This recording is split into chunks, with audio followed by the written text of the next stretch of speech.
Audio Jungle. Audio Jungle. Allahu Akbar, Allahu Akbar.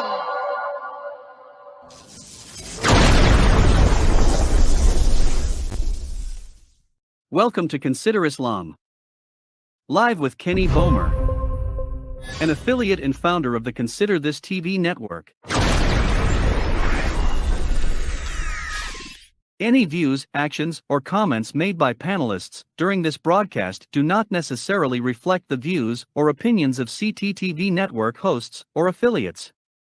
This channel and its affiliates do not claim any right over any of the graphics, images, or songs used in this video that are protected under copyright by other individuals or organizations. All rights are reserved to the respective copyright owners. Under Section 107 of the Copyright Act of 1976, allowance is made for fair use for purposes such as criticism, comment, news reporting, teaching, scholarship, education, and research. Non-profit, educational, or personal use tips the balance in favor of fair use. Fair use is permitted by copyright statute that might otherwise be infringing. The works on this channel are protected under the Digital Millennium Copyright Act, DMCA, of 1998, which amended the existing U.S. copyright law to address important parts of the relationship between copyright and the Internet. Now here is your host, Kenny Bomer.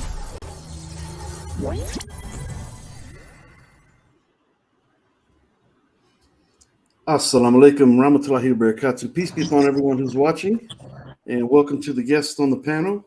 We've got Brother Marshall Gregory and also Issa Kabeer. Assalamu alaikum to both of you. Wa alaikum assalam. All right. So welcome to the panel. We're going to be discussing the ongoing issue in Israel/Palestine, vice versa, and should be a very interesting discussion. And I'm looking forward to it.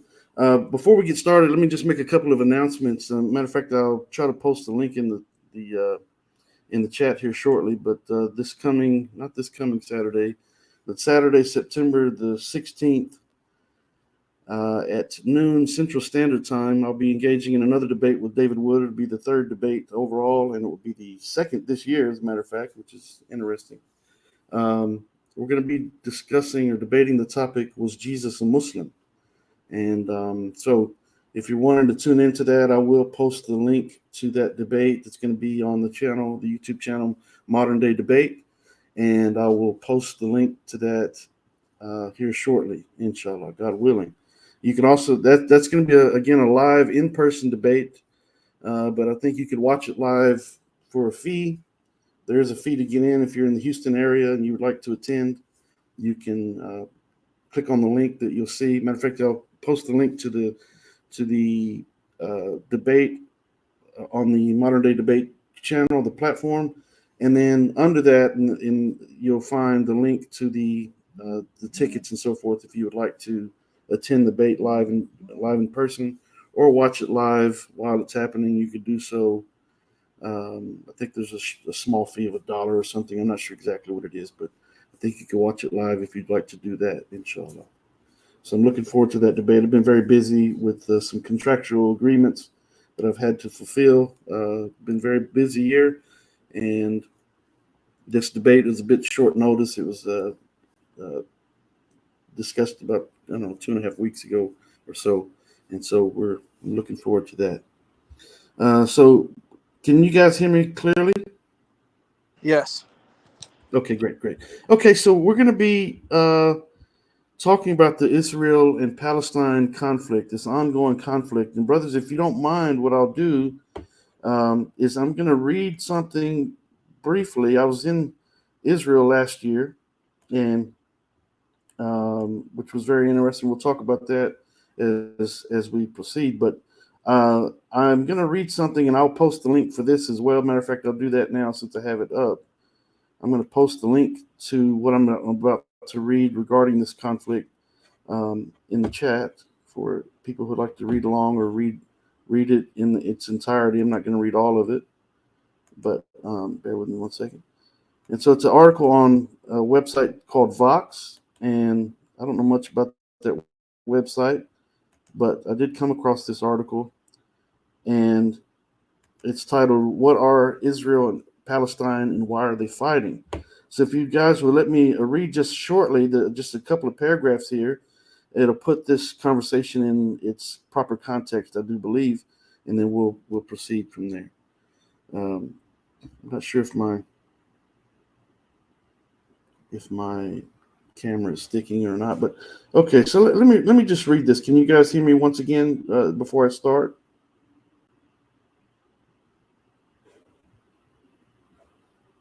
Are you guys there?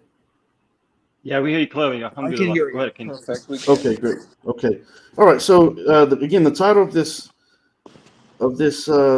article is "What Are Israel and Palestine? Why Are They Fighting?"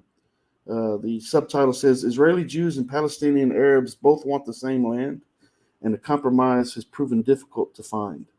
And so it says here, this article written by Zach Beaucamp, it looks like. It says Israel is the world's only Jewish state, located just east of the Mediterranean Sea. Palestinians, the Arab population that hails from the land of Israel, now controls, it says, bear with me, it says, Palestinians, the Arab population that hails from the land Israel now controls, refer to the territory as Palestine and want to establish a state by that name on all or part of the same land. The Israeli-Palestinian conflict is over who gets what land and how it's controlled. It goes on to say, though both Jews and Arab Muslims date their claims to the land back a couple of thousand years, the current political conflict began in the early 20th century. And this is very important. The current political conflict began in the early 20th century. It says Jews fleeing persecution in Europe wanted to establish a national homeland in what was then an Arab and Muslim majority territory in the Ottoman and later British Empire. This is a very important sentence, and hopefully my audio and so forth is working clearly so people can hear this. It says Jews fleeing persecution in Europe wanted to establish a national homeland in what was then an Arab and Muslim majority territory in the Ottoman and later British Empire. The Arabs resisted because it was their land. They were already there. So again, this is stating the Jews came in, wanted to establish land in what was already occupied land. It says the Arabs resisted, seeing that the land is rightfully theirs, and an early United Nations plan to give each group part of the land failed, and Israel and the surrounding Arab nations fought several wars over the territory.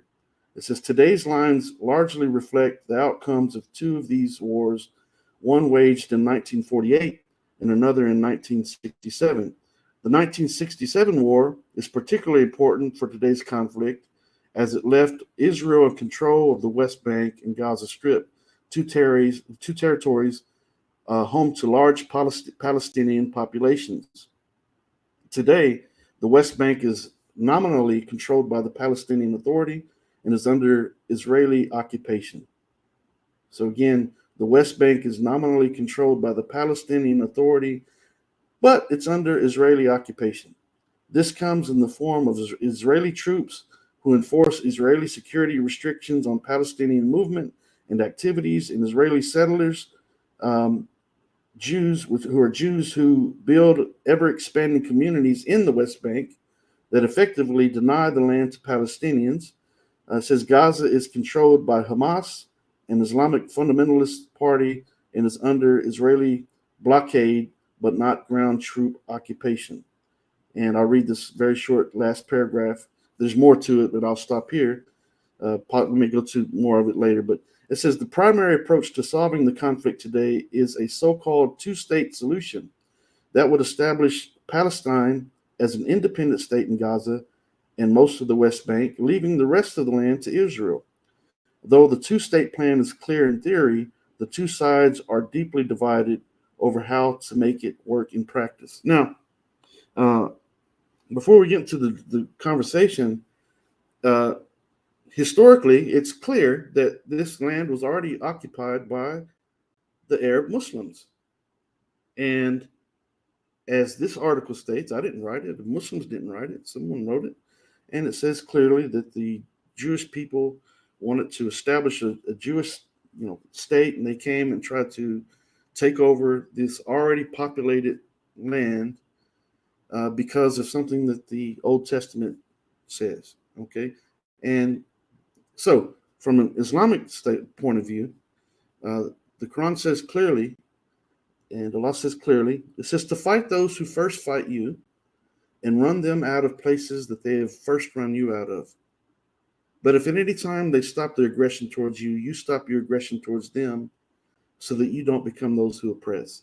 Now, in this ongoing conflict, we know that the Israelis have a far superior army than Palestinians. Matter of fact, the Palestinians don't really even have an army.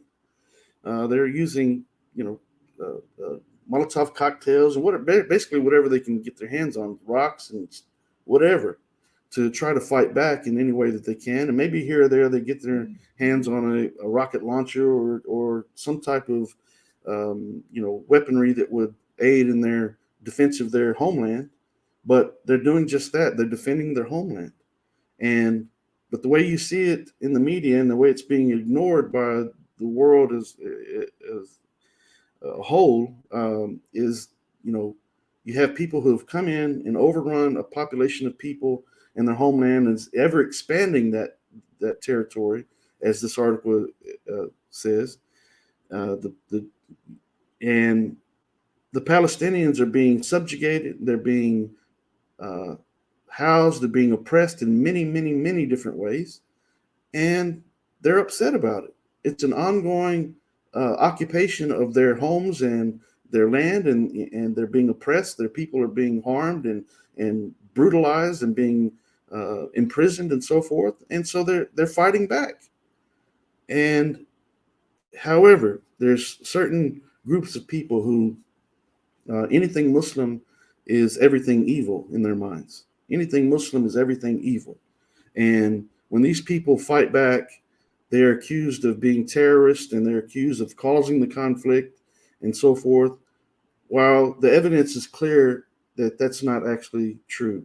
They're simply defending what was rightfully theirs to begin with, and land and territories that they were already living on and so forth. And it's very unfortunate. Now, when I went to Israel last year, I went on I'm an inspector with the American Petroleum Institute, and I went there to fill a contract, and was at an oil refinery there in Haifa. And while I was there, I come to learn about a very serious conflict that happened there on December 30th of 1947.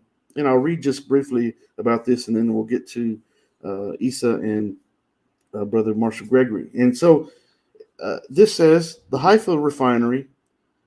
The Haifa refinery massacre took place on the 30th December 1947 in Mandatory Palestine. It began when 6 Arabs were killed and 42 wounded after members of the Zionist paramilitary organization, the Irgun, threw a number of grenades at a crowd of about 100 Arab day laborers. It says these day laborers,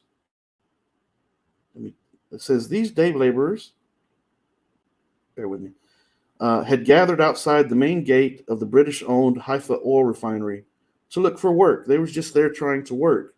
And it says minutes after this Irgun attack, Arab refinery workers and others began attacking the Jewish refinery workers, resulting in 39 deaths and 49 injuries before the British Army and Palestine police units arrived to put an end to the violence. This came to be known as the Haifa Oil Refinery Massacre.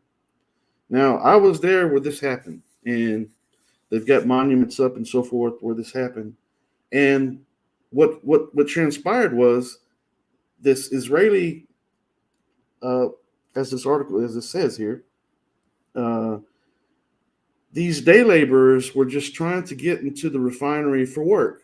They were out there, and basically they would come and pick a few of them each day to work. And so if you got picked, you got to go work and make some money. And if not, you had to go back home, and so forth. but there were about 100 people standing out there, just simply there looking for work. They weren't harming anyone. They were just simply there looking for work. And lo and behold, this Israeli Zionist group come by and started throwing grenades at this group of people that were just simply trying to work. And this is a serious situation here. And so in response to it, the Palestinians, or who were mostly Arab Muslims and so forth, they responded by going in and taking some of the actual workers inside the refinery, took them hostage. They killed some people and so forth. They were, so I'm sure some atrocities were committed on both sides, and I'm sure there were many innocent people killed on both sides. And this was an ongoing issue. It happened for a number of nights where the Israelis would go into the Palestinian neighborhoods, and they were attacking the Palestinians where they slept. They were killing women and children and so forth. And so here we are. So again, this all began in 1947, 1948, when this, the Jews looking for a place to populate came into an already occupied territory because of what they've so-called been promised in the books of the Bible, which demonstrates that because of this idea of our God, our creator, Allah subhanahu wa ta'ala, our God, our creator, having a chosen people, these people felt it was their right to come in because God promised them, this land supposedly in the Bible and so forth, that they had a right, God-given right to go in and do basically anything that they want to do. And we still see evidence of that occurring today. And lo and behold, the U.S. has joined ranks with the Israelis in this situation. And there's another article that is, matter of fact, I'm going to post a link for this one as well.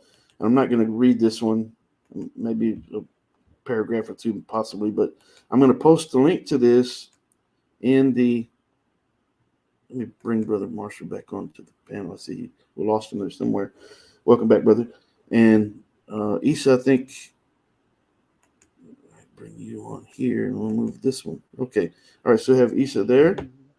Okay. And so this article that I just posted is titled, "Why Are the U.S. and Israel So Friendly?"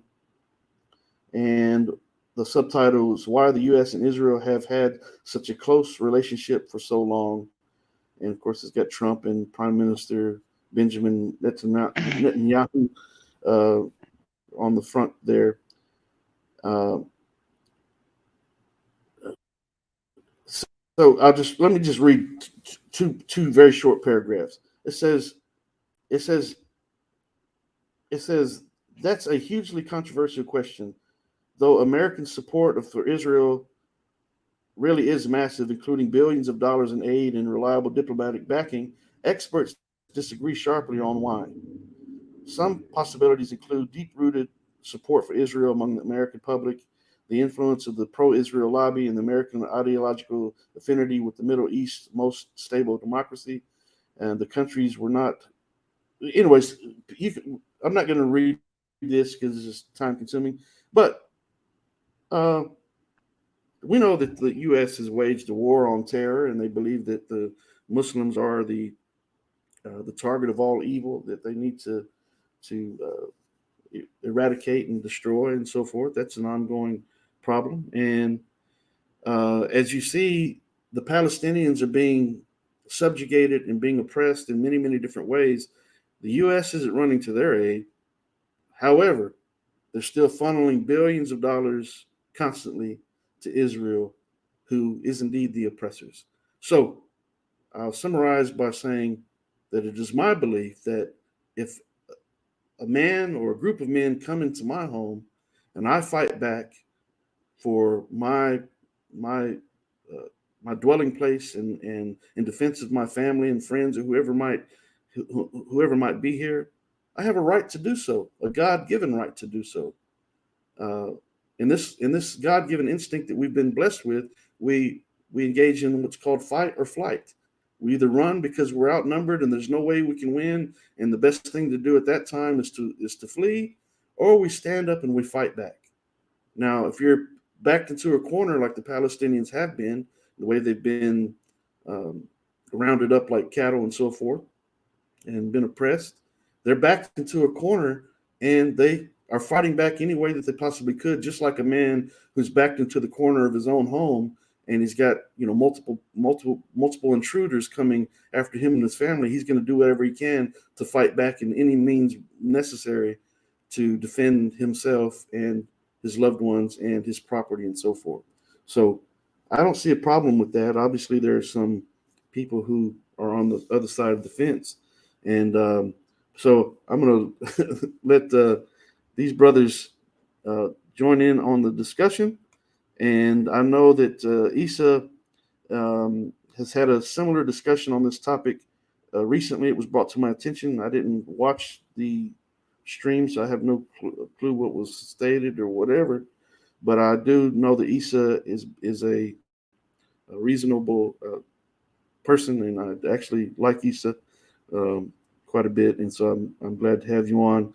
And so I'm going to open it up with you, brother, if you'd like to chime in and maybe give a little bit of description about who you are and so forth. We'll proceed from there. All right. Assalamu alaikum. Shalom alaikum. Peace and blessings to all. Oh, heard some noise there. So I'm a person who is looking for peace in the middle of all of this kind of difficulty. So I definitely understand what Brother Kenny is bringing up. I'm a person who's done a lot of international peace and conflict resolution and interfaith dialogue. These are really important things for me. I definitely think that several of the things that have been said, there's definitely merit and validity. I also think we need to be look at the complexity and be open to the kind of the diversity of the whole situation. Like, for example, yes, there were Muslims that were in this territory, but there were also Druze and Christians, and also there were Jews that were there originally too. So it was kind of a collective group. We also have to understand the British's position in this whole situation. That's usually never talked about. It's really just kind of put on Jewish people that this situation was caused. I don't think that that's exactly fair. I think we need to be open and say, hey, this is very complex. British imperialism caused a lot of problems, even with South Asia. I always bring this up with Pakistan, India, and Bangladesh. This is another important thing to consider. So I think for me, I think I really like the idea of a two-state solution. I think that's a good thing, or at least a unified one-state solution, sort of like Switzerland. But I think we have to learn how to work with having both Palestinians, both Christians, Muslims, Druze, and Jews all together. So that's kind of my position in a nutshell. Yeah, and that sounds reasonable, and I think it. If the Palestinians weren't being treated the way that they are, there'd be more room for a two-state solution. But they're being oppressed in many different ways, and I've seen it just flying over to Israel. There was 2 or 3 Muslim brothers. Matter of fact, one had a Muslim name. He wasn't even a Muslim, but the way they were treated at the airports when they arrived there in Israel was, very, very disheartening, to say the least. Matter of fact, they were held there for 5-6 hours. One guy was held there for a little bit longer. Matter of fact, I was held there for 3 hours. Questioned over and over and over and over and over again. And so, just simply because they're Muslims. Now, with that being said, while I was there in the refinery, the very refinery where this very sad state of events took place in 1947, I stood along other Muslims from all over the world. As a matter of fact, there were people coming from all over the world to do some work there. And while we were there, we stopped for prayer. Jews watching. We all ate together. We all worked together. Christians, Muslims, Jews. It was actually beautiful, to be quite honest, which demonstrates that we can indeed function, as normal people. And really, the everyday people aren't the problem. It's the people of power that are causing the conflict. Because I've seen firsthand, common everyday Jewish people, common everyday Christian people, common everyday Muslim people working together hand in hand, literally working hand in hand, being respectful of one another, eating in the same establishments, and, treating one another with kindness and dignity and respect. And yet we have this ongoing conflict that some people are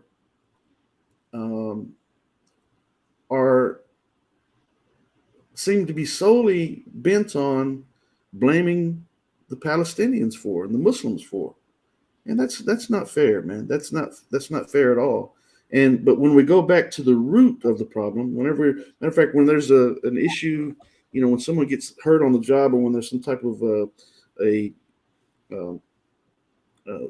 tragic event that takes place, we go to what's called a root cause investigation.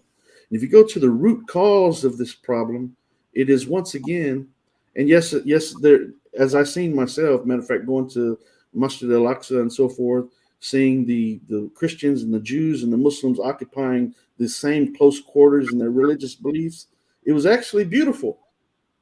It was a beautiful situation, and I really enjoyed my time there, seeing all these people working together for a common goal. So this is obviously a thing that can happen, but we have to be able to eliminate and recognize, and that's first, before elimination, you got to recognize that there's a problem here. And when you have these people on one side of the border that are being denied, medical, their schools have been bombed, their hospitals have been bombed, they've been housed and being caged up like animals. And it's done by the government. And, this is an ongoing problem that is going to be hard to eliminate, and with a two-party occupation of this land. It just seems there's a great imbalance, great imbalance there. Sure, go ahead, Brother Marshall. Mm-hmm. I think with the two-state solution, we got to first start off, and we got blame on both sides of the situation, and we got to look at it too. We do have Israel bombing schools and bombing masjids, but also we have Hamas shooting missiles. That is haram, because you're shooting it no matter where you're aiming at. You don't know where you're hitting, because even under the commandments of war and the commandments of Prophet Muhammad, that's kind of haram. So and then when the school gets hit, they want to play the victim card. And I'll be honest. I mean, we got blame on both sides. So be honest. Prophet Muhammad said, to clean your own house before you worry about others. So and the problem I think with the two-state solution is Muslims. We're going to have a small percent of Muslims. You're going to say no Jews supposed to be in them, none. And then you're going to have a small percentage. Then you're going to have a small percentage of the Jewish Zionists that said no Muslims are going to be allowed in that. They all should be wiped out. So you still, in the two parts, you still have the small extremists. And then you're going to, how are you going to do it? Do you go back to the borders of 48? You go back to the borders of 67? There's no way that Israel is going to go back to the borders of 46. You know what I'm saying? So, I mean, what's your solution? You've been over there, Dr. Kabeer. I mean, what do you think we came from when they handed over the key to Umar bin Khattab? Allah be pleased with him, to where we're at now. What happened? I mean, what's going on? So I actually have a great movie. It's very violent, but it's an animated film, but it's very beautiful, and it kind of showcases what's going on there. I don't know if you want to show that. I don't know what the setting is here, but there was a film called Sadomasochism, and there's the ending scene shows this scene, and it's so powerful, and I think it really hits the nail on the head of the issue. I'll send you a link so you can kind of screen it, just so if it's something you want to show or not. But so it's been very complex. the whole situation is complex. Um, we have to talk about European imperialism. That's a big part of it. So the story of the Torah is this mystical, spiritual story of the Israelites coming over to the land of Canaan. So the land wasn't originally called Palestine; it was called Canaan. In English, they might call it Canaan. This name Palestine comes later on. It comes from a Roman emperor named Hadrian, who named the land Palestine, the province of Palestine or Palestina, because he was attacking the Israelite people there. There were two kingdoms that were, and historically there was the kingdom of Judah and the kingdom of Israel that were in the land of Judea, Samaria, whatever, Levant, the land of the Levant. So what happened was they basically pushed all the Jews out. There was a guy named Bar Kokhba, and a lot of Jewish people call him Bar Kasiva, the Great Deceiver, but because he was claiming to be a Messiah in year 70, and he basically led a revolt against Rome, and Rome was pretty awful. That's something I have difficulty with. That some folks who interpret the New Testament, they view the Romans sort of favorably. I'm like, these people were pretty evil. Like, objectively, You talk about the speaking, the Roman people talk about the were. Christian Crusades or the Roman people I'm talking themselves. about. I'm talking about before. I'm talking about like Hellenistic Rome, where they had empire. These people were horrible. Pontius Pilate historically was known to be a pretty evil man who slaughtered, killed, and murdered. So it's interesting that some folks kind of frame him as sort of a positive character. He was a pretty awful character according to history, a pretty murderous person. A lot of the Roman leaders were really, really awful. These were not good people, definitely to our modern standard. And they had empire, so they had that province of Judea. Israel is a later term for this land because there was the kingdom of Israel and Judea. So what happened is the Romans basically took no quarter. Anybody who went against the Romans were utterly destroyed. So the Israelites, I don't know if you went, Brother Kenny, to Masada, but in Masada they had it's a place where the Israelites were fighting against the Romans, and it looked like there was a chance that they could have repelled them off because the Israelites defeated the Greeks. Historically speaking, we can see it in the Christian Apocrypha, but it's called the Book of Maccabees in the Catholic text. I'm not sure if Orthodox use it too, but in the Book of Maccabees, it talks about the Israelites and this family of Maccabees, which means like the hammer, who were able to repel the Greeks. So they almost successfully did it, but they weren't able to, and they basically did a mass kind of suicide, unfortunately. And maybe there have been a few survivors, and they were captured and brought into slavery. Yeah, the Roman Empire was awful. Like, I don't know how else to put it. But looking at the story, so the Byzantine Empire was not so great either. Like these Roman empires were not really, really awesome. Emperor Constantine is not exactly the most heroic person of history. If you know what I mean, like he was fighting again. They had this big conflict. I don't know if it was called the Triumvirate, but there was this. Maybe that was with Caesar. I'm trying to remember historically speaking, but there was this battle between Roman emperors, and it was pretty corrupted. It was a pretty corrupt kind of empire. But they basically kicked all the Jews out when what was the situation with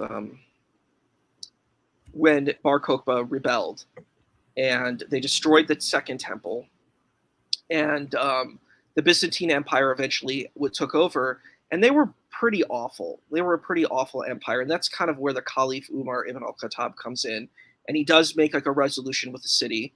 It could be considered historically controversial and complex because, why is a person from Arabia coming all the way up to, Judea? But ultimately speaking, there was an agreement, and what Caliph Umar did was he actually brought the Israelites back into the land when, the Roman Empire kind of kicked them out. So it is an interesting thing. But the thing is, I don't know if I would say the people were Muslim. They were indigenous religions. But we have to understand the Ottoman Empire had a lot of power for 700 years. They are a part of this conversation as well. And the regulation, it was really not Arabs running anything. Arabs had no power for hundreds of years. Arabs only recently got power, and that's why we see this advent of Salafism and Wahhabism and militarism. Arabs literally, they were like Bedouins. They had no power at all. And it's very weird when you see like, oh, I'm going back to the Salaf, I'm going back to the rank of Prophet Muhammad. I'm like, dude, you were around in the desert, man. Like you didn't have any real significant power until oil was found. Like we have to consider all of these situations as well. The Arabs Okay, have. so what do we get? Okay, so what do you get from like the Crusades in the 11th, 12th century, like 1100 to where we're at now? So going to the Crusades, getting to that point. So Umar ibn al-Khattab established, relatively peaceful. Like, see, the point is people really attack Islamic tradition. I can't really talk about this in certain spaces, but the Islamic Empire was not bad in the sense of empire. There's a really great PBS documentary about the Islamic Empire. I saw it when I was a kid. It's really, really good. It's like many series. It's a long series and it's very objective. So I recommend anybody who's watching this to see that. But as an empire, of course, like empire has problems. It doesn't treat all its citizens equally. But it's funny because Israel now actually uses the Millet system of the Ottoman Empire, which basically put people into different spaces. But going back to that point, so Caliph Umar ibn al-Khattab establishes the kind of area. The Jews are brought back in. So you do have the Crusades, which is a very controversial situation, because in reality, if we're going to first century Christianity, it's completely abysmally connected to first century Christianity, and I've talked about this in Christian spaces. Yes, it's unthinkable. It's unthinkable to think first generation. Say first generation Christian, first century Christians, first Crusades, how barbaric it came. And then when they got to Jerusalem, by the time they got to Jerusalem, they were so bloodthirsty. They were so used to seeing so much carnage that it is, Well, the European empires were awful. Like, I'm just going to put it out there. The Christian European empires were awful. So if people think the Muslim empire was terrible, I'm like, the Christian empire was objectively worse in every single imaginable situation. They killed Jews. They killed Jews. They killed anybody. Women were called witches. There was a thing called Malus Maleficarum, and there's a book. It's called The Witch's Hammer, where they basically would persecute liberated women. So feminists would really hate these folks, the ancient European Christians. They were very, very highly patriarchal. They were feudalistic, so there was a lot of poverty. And really what they did is they kind of used Christianity as a tool. I don't know how much these people even knew about Christianity. Like, they had a picture of a cross. The only people who probably knew about Christianity in these ancient European Christian empires were probably the clergy. And the clergy were definitely empowered by it because they got resources, they got land. It was definitely not an equitable society to live in. I couldn't really discuss this situation, but what was the religious beliefs behind the Crusades? Were they, like, if they did this, were they going to get some of the sins taken away, or were they doing a good thing? Or so we know. What was the main objective? We know a lot about the Crusades. The Crusades are extremely problematic. I did a whole lot of research into this and studying Jerusalem in itself. And Brother Kenny is right about Jerusalem. It's a very beautiful, multicultural space. And I wish the whole area could be like that. I wish we could have a space where Palestinians have resources, Israelis have resources, everybody has what they need. And a place like Jerusalem, everyone can go to their holy spaces and be protected. But the Crusades were pretty devastating. A lot of people were impoverished. They were disenfranchised, sort of like America, to be quite honest. See, very wealthy people of European ancestry used people of poor economics who are also of European ancestry as tools. And they said, oh, you are white, so now we're going to empower you as a white person, quote unquote, and you need to capture these people who were enslaved. I don't call them slaves; they were enslaved. People of color who were enslaved. The thing was that they would use the poor people of European ancestry to do this. And it would make them feel kind of empowered because they weren't going to give these people of European ancestry any power. And it's the same thing like with these Crusades. You have these poor people in the serfdom, and a lot of women were abused. No one wants to talk about that. In these horrible European Christian countries, they were awful. Like, women were abused by nobility all the time. There are movie shows about it. Look at the Tudors. There's Catherine the Great. Look at all these shows that show European society. It was horrendous. And they definitely oppressed Jews. There's like no doubt what happened to Jewish people was horrendous. They murdered, killed, and assaulted Jews.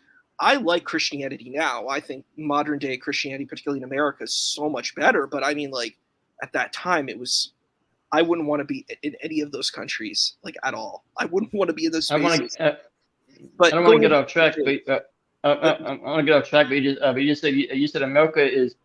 You like Christianity in America, but under the traditional values of Christianity, is America really following it?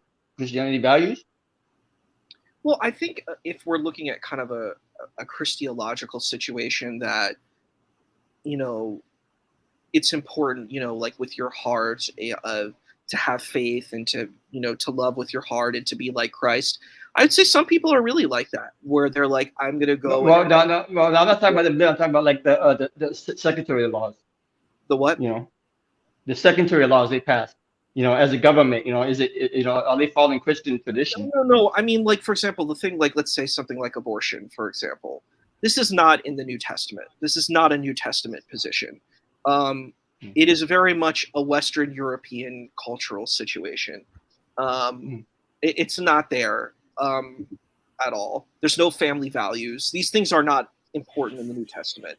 The New Testament is that, you know, you believe in Christ as your Messiah, you do good things, you help people, you know, like you take care of the poor. It's very focused on that. It's not focused on like these family values. Like, I would say it's a lot of European American culture that gets fused in, and then people will, you know, do cherry picking of the text to fit their agenda.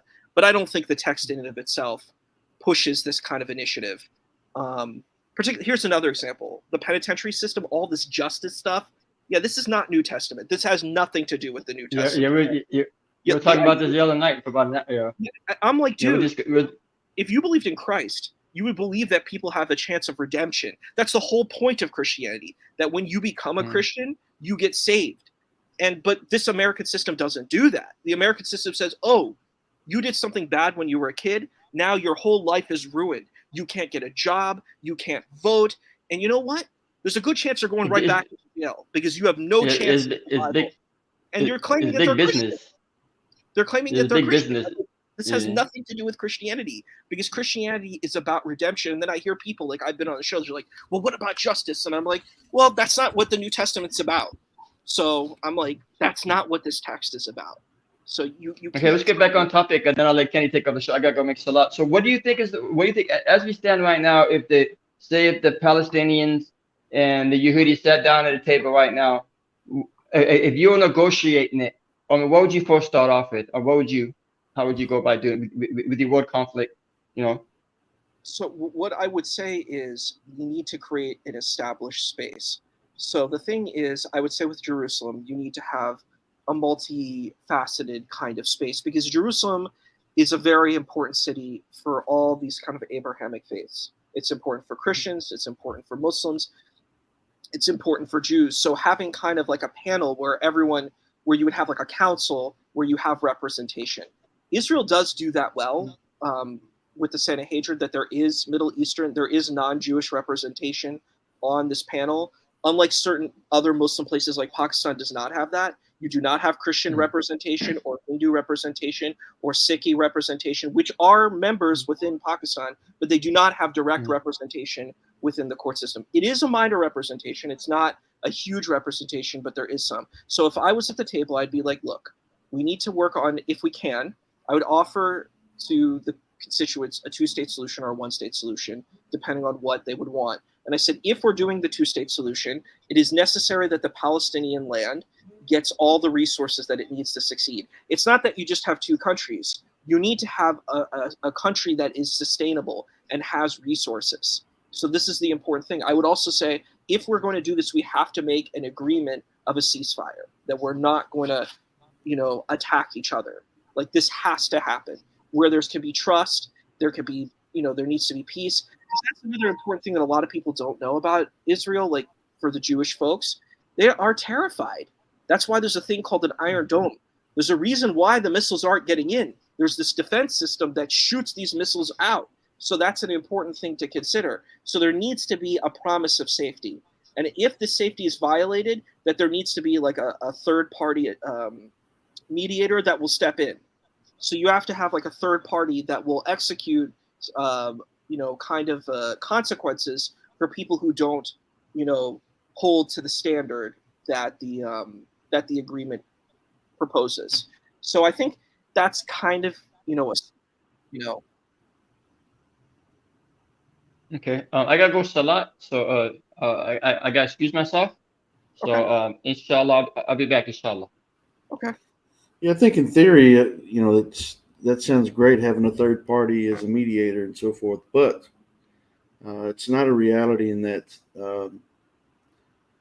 when you have the United States funneling billions of dollars to the Israelis and, they've got a great defense system, they've got a great military and so forth, and you've got people with rocks and bottles and a rocket launcher here or there that are being demonized in the media and being blamed for their own oppression.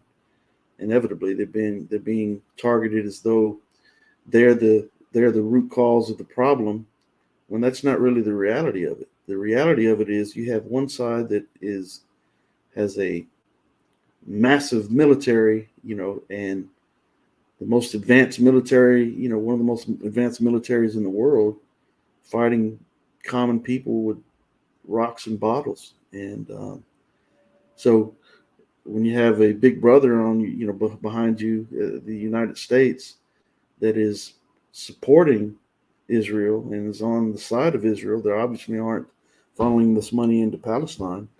Matter of fact, they're just basically turning another cheek and looking away from it and ignoring the atrocities that are committed there.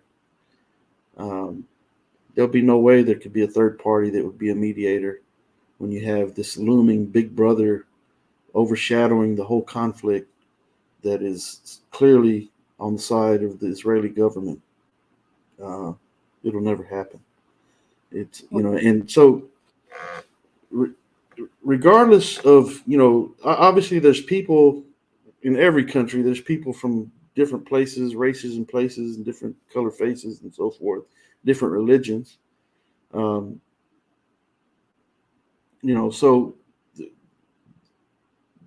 that's clear cut. But what's transpiring in Palestine is that these people are literally being ostracized and exterminated and being subjugated in such a horrendous way by a very powerful government that could make other decisions. They could do something different if they so choose to.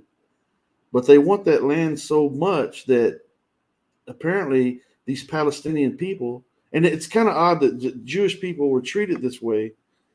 And I feel for them. It's a horrendous thing that transpired against the Jewish people historically, but that they would in turn go and do that to another group of people.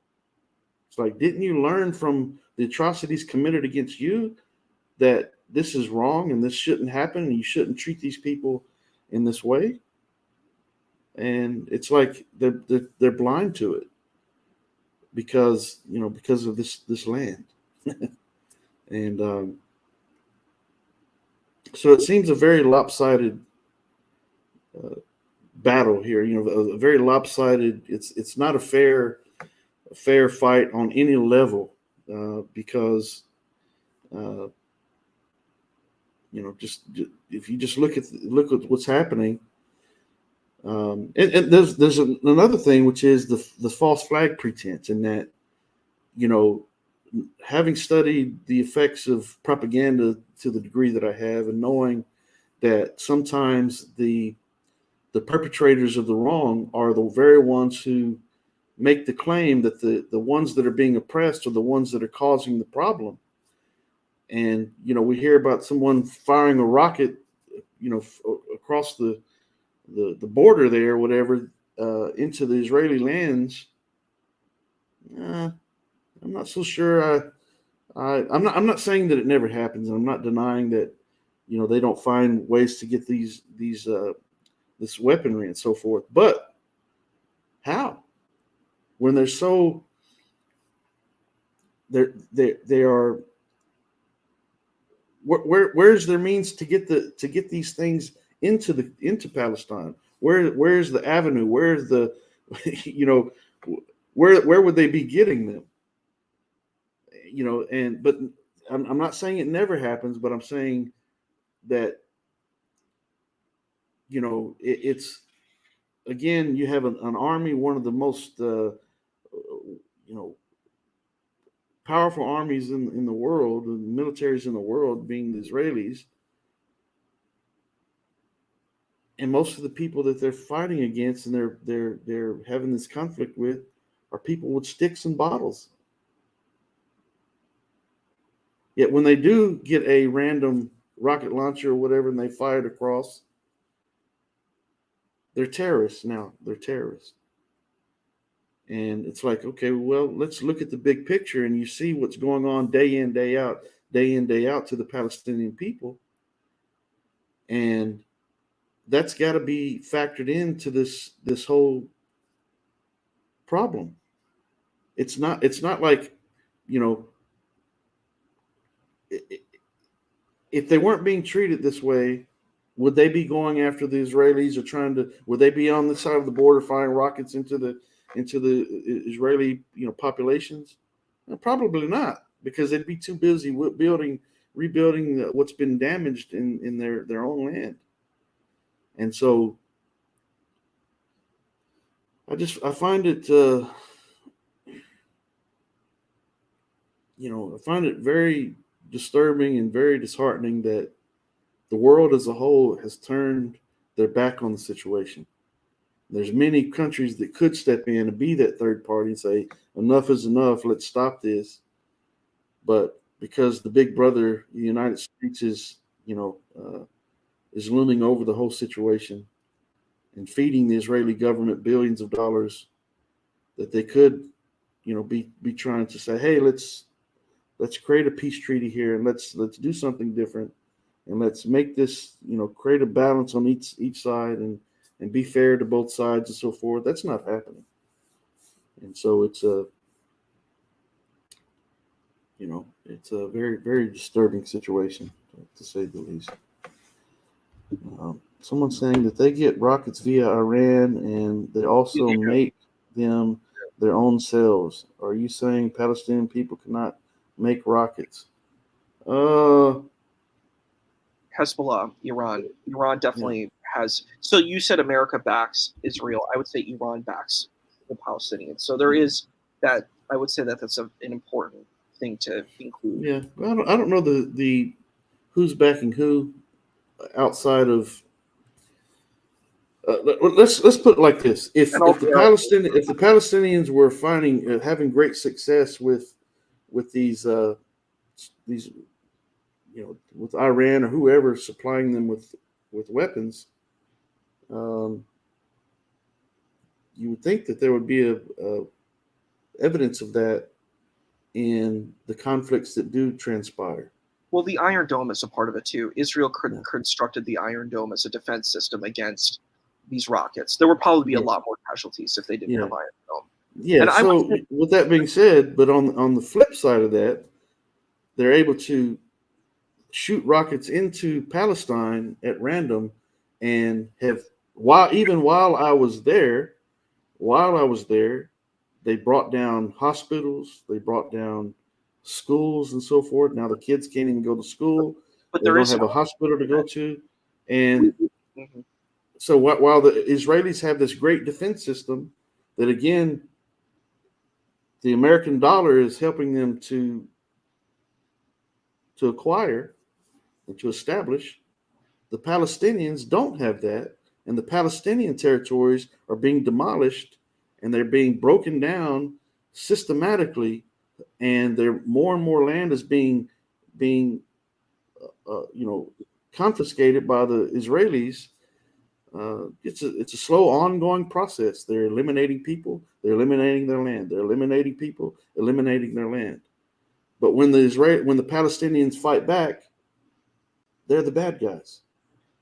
One thing I would want to add to that, though, is first and foremost, what they're doing is it's not Islamic. You can't use bombs. You can't use guns. That is against the Islamic traditional narrative. If one is taking an Islamic traditional narrative, they're not following Islamic traditional narrative. You could say, I'm doing self-defense. It's the same argument I would make against Christians who use self-defense mechanisms. I'm like, look, that's you doing that. You want to do self-defense. According to Islam, you have to follow the rules of engagement. You cannot harm trees. You can't harm trees. They're not following Islam, which is an important thing to understand. We also have the paramilitary organization of Hamas, which is doing terrorist activities. Very, very problematic organization. And I feel a lot of these people are stealing the money that's going into Palestine because it's an easy thing. There's a few very, very rich Middle Eastern people there who are stealing all the money for themselves. And then they're keeping everyone else poor to say, look how much everyone is suffering. So Palestinians are suffering. I 100% agree. But I think there's some rich fat cats who are exploiting the situation to make a lot of money. I think we need to, you've been to Saudi Arabia, right? I have. In Saudi Arabia, there's so much poverty. There's so much poverty there. And people are making pilgrimage all the time. Why is there poverty? There's poverty because there's some Arabs who are hoarding all the money for themselves. They have these palaces and they have beautiful $1 million clothes. But then there are poor people in the street hustling. I said, how dare you? You should have all this money help the poor people, but you're not helping the poor people. They're suffering and struggling. And it's a powerful tactic to keep people struggling and suffering because you can control them. So exactly. Well, that last statement proves my point. The Palestinian people are poor people. There are people that are struggling, and it's kind of like, again, blaming the people who are being victimized for their own victimhood. So again, with the way propaganda works, first and foremost, everything that we see in the media is not necessarily what's transpiring in reality. So with that being said, when you have these people that are so oppressed in ways that we can't even begin to explain and experience, we can't begin to fathom because we're not living it.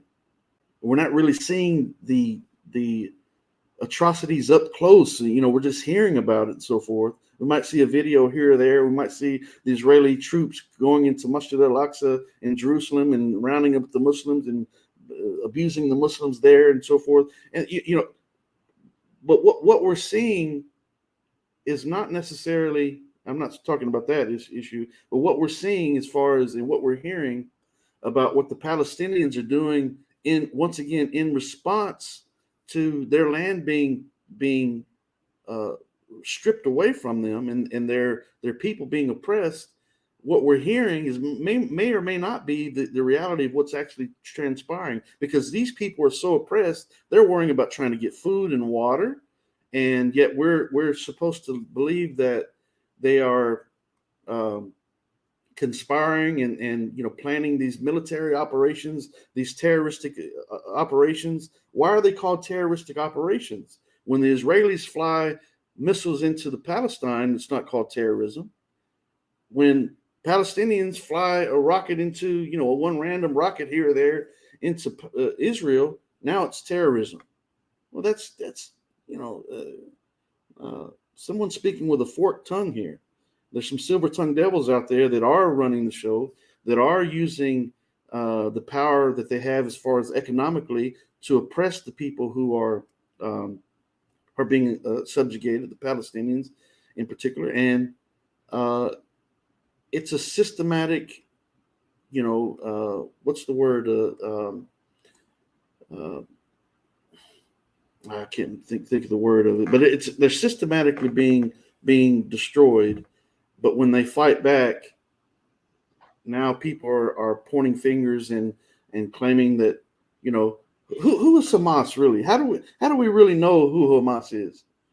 They're given this title, this name. It's repeated over and over again in the media, and they're demonized and villainized in the media and make you think that this particular group, we're going to keep talking about this group over and over and over and over and over again, and it's this group that is the root of the problem. But wait a minute, these people have families, these people have property, these people or had property, these people have a right to defend themselves. But when they defend themselves, they're demonized as the problem. And it's not looked at in a sense that these people are just simply trying to defend themselves. I think it's a little more complex than that. Yeah. I think we're dealing with a situation where there's lots of imperialism that happened. And these people who had the land before, there was an imperialistic movement that allowed them to have the land. So it's been a constant cycle. That's why I sent you the video. It's a constant cycle of imperialism. So yes, it's a tragic situation. But I do think Hamas has a huge role to play in this situation. We lost you. Videos in like Arabic, they should say, look, we will never give our land. We'll fight. We'll kill. And then they have little children preaching this stuff. It's horrendous. I saw a little girl coming out of the little girl's mouth. I'm like, this is child abuse. You cannot do this to a child where you try to indoctrinate them in your feud of hate. Well, let's clarify something though. So you said it yourself. That is not Islamic. I agree. These might be Muslim people, but they're not doing that based on what Islam teaches. Sure. So, but with that being said, now let's balance the scales here. But with that being said, if they're continuously being attacked and continuously being oppressed, they have a right to defend themselves Islamically. But what does Israel say? Fight those who first fight you. But Run them out of places where they have run you out of. So when they say we're not going to give up our homeland, that's like a man saying, oh, 6 guys barge into his home, and at some point along the way he says, oh, just take it, just take everything. Well, yeah, he might. Or he might say, oh, no, that's not going to happen. I'm going to keep fighting you until I can't fight you anymore because you are doing wrong here. You are oppressing me and my people and my property and so forth. And I'm going to fight you until I can't fight you anymore because I have a right to do so. That's a God-given right to do so. And so with that being said, now, there's rules of war that are established by the Prophet Muhammad, peace be upon him, established by the verses of the Quran. But when you're in the midst of the conflict, you have a God-given right to defend yourself. And that means defend yourself economically or physically or otherwise. You have a literal right to do so. I so think when it's these people a manifest destiny approach, I don't think that that's a religious approach. Because if we look at Islamic history, the only time the Muslims fought back, according to the narrative, is when Allah said to do it. There was the Ghazu episodes. I'm not going to deny that. Okay, well, let me give you a comparison. But and I wanted to say one last thing about why does Israel send missiles? What is the reasoning that they do? Because see, the thing is, we have to be balanced here. You're giving a great defense for Palestinians, but you haven't really given a defense for Israelis. You kind of colored them more as being like these bad guys who are just doing terrible things. I don't think that's fair.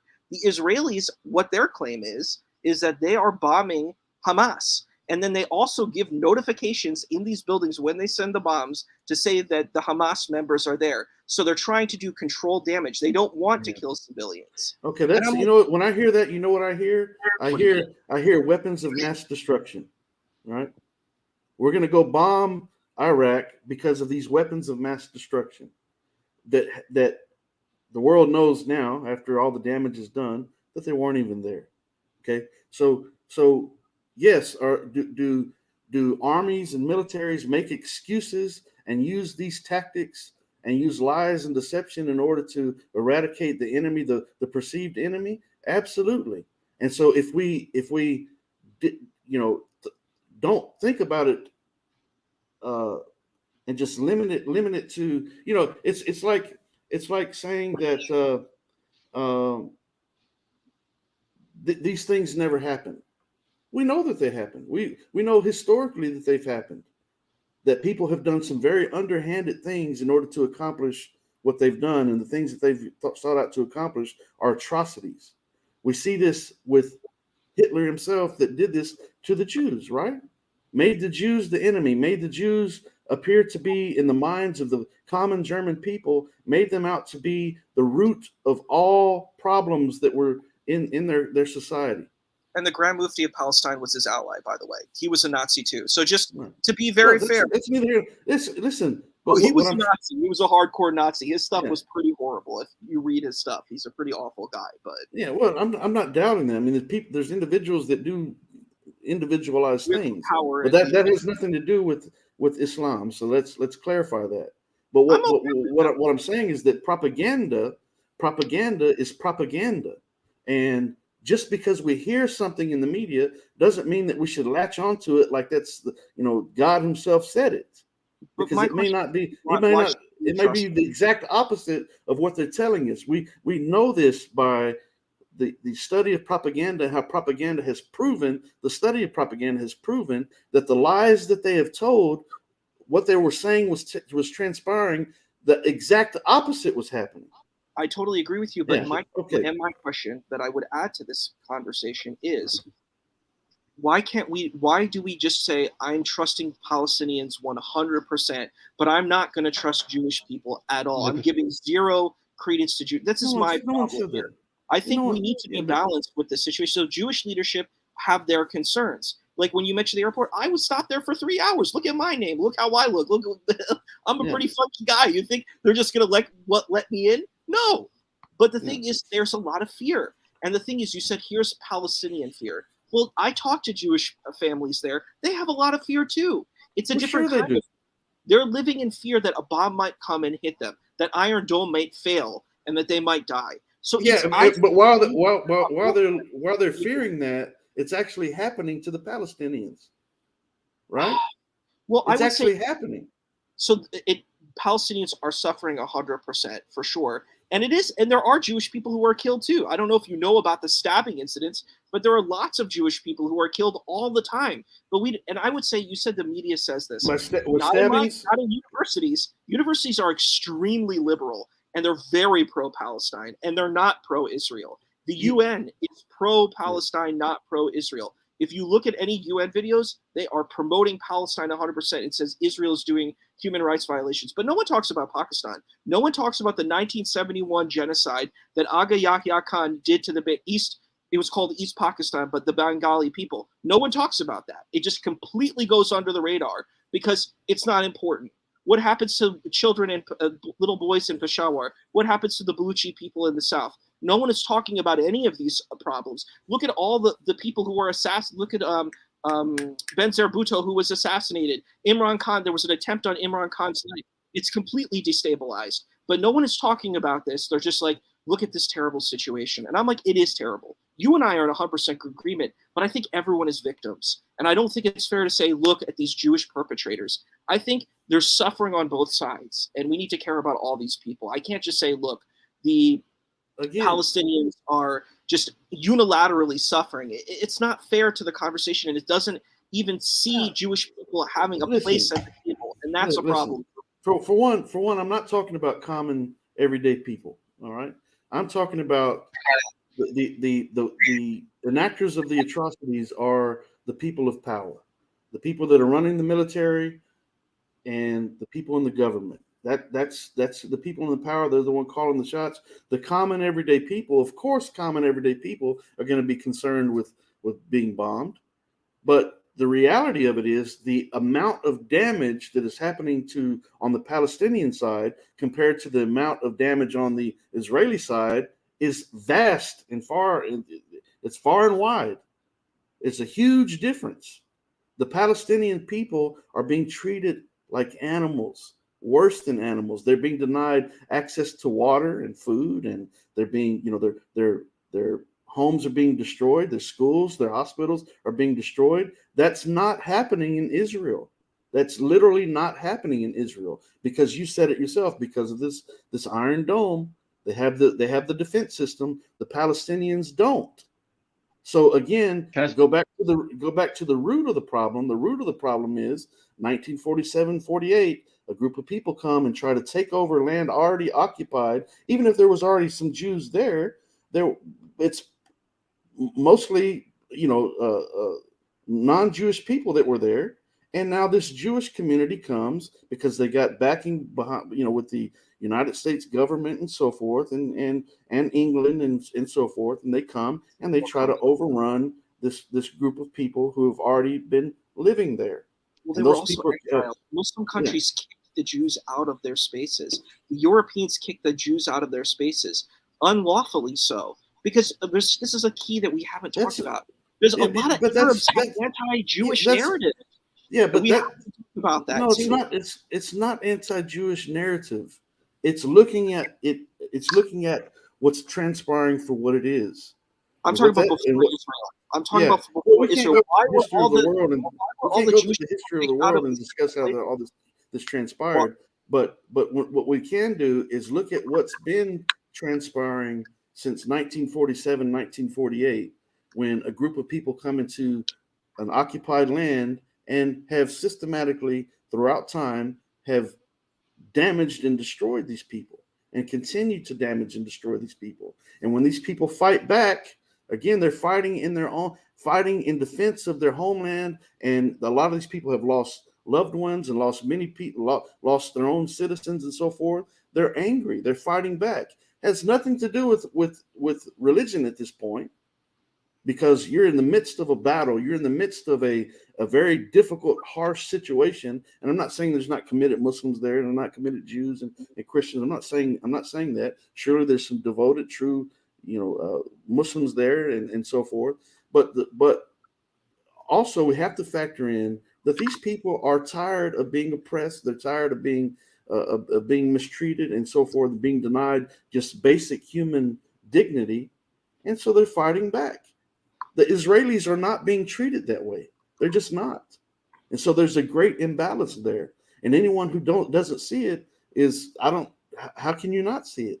Look at it for what it is. One side of the border is torn to pieces, destroyed. It continues to be destroyed. The people are being grossly mistreated. On the other side, I've seen it. They're not being mistreated. I've seen it myself. I would say Muslims are not mistreated in Israel proper, from what I've seen. Yes, there might be I didn't say that. I'm talking about like Gaza and West Bank is the problematic space. That's what we're talking about. Gaza and West Bank primarily, and East Jerusalem. These are the problem, and I agree. So and another problem too are the Arab nations who are around. The Arab Jewish people in Israel are not living in the conditions that the Palestinians are living in. How did the Palestinians come to live in these conditions? They came to live in these conditions because the Israeli missiles and the Israeli military is going into this area and causing this problem. And then when the Palestinians fight back, they're the devils. They're the ones that, they deserve what they're getting. Well, that's the same mentality that the German people had against the Jews in the reverse fashion. Look, what the Germans did to the Jews was completely different. It was extermination. Yes, it was. I'm sorry. I'm going to have to stand strongly against this, because Cyclone B putting people into showers is not the same. I didn't say they did the exact. I'm not saying that they've done that. I didn't say they've done that. Jim Crow, fine. Okay. You could maybe, if someone wants to make an extreme argument, apartheid, I don't think it's that far, but you could say maybe Jim Crow, segregation, there's a thing where there's a power imbalance, fine. But to say it's genocide, it's not genocide. If it's genocide, it's the worst genocide of all time. Jewish people have been trying very hard to create diplomacy. And we have to be honest, I went to school with Arabs, man, and I heard of anti-blackness, anti-Jewishness blatantly right in front of my face. And I'm yes, there's problems. Brother. I'm just telling you. Let me say this. And I, on the flip side of that, have gone to school and been around many Caucasian, so-called Christians who have done and said great horrendous things and so forth. And so it's people being people, right? So I'm not saying listen, even so let's take a common everyday Jewish man in Israel, and he's in fear that the Palestinians on the other side of the border are going to send a rocket over and so forth. Is his fear justified? Oh, absolutely. Yeah. Does he have a right to be angry and want to fight back? Well, yeah, absolutely.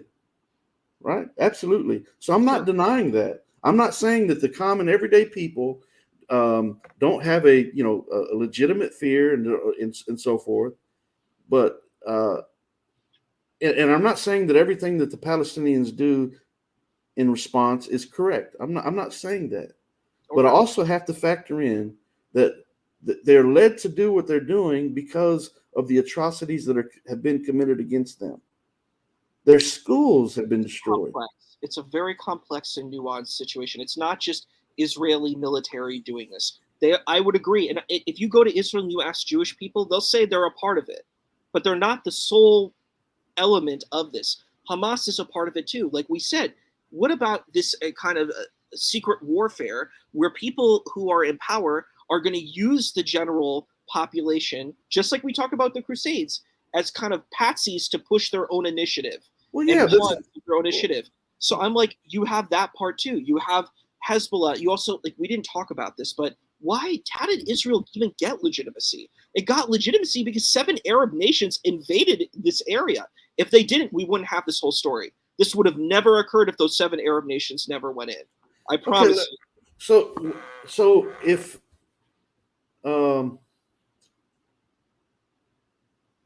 so what's interesting is that when people talk about these issues, and I believe you're trying to be fair as possible and so forth. But what's interesting when people talk about these issues and they hear about a group like Hamas that I know very little about, to be honest. I don't like politics and I don't like these types of conflicts. I've got other things that I'm focused on, and so I very seldom talk about these particular issues. But when I do, I try to do so objectively. And so I'm thinking that, okay, again, we know that the Israeli military power is state of the art, right? They've got a great military defense system, and they've got a great military, right? And then we hear people talk about groups like Hamas. How dare the people, on the other side, how dare they try to create an organization to fight back and defend themselves? How dare so there's a conflict, but when they gather their people together and they gather, if they got access to some weapons that are nowhere close to the weapons that Israeli government has, by the way, but they've got some limited access to some weapons from Iran or wherever they might be, and they've got some way to acquire some type of money to aid in their ongoing war effort and so forth.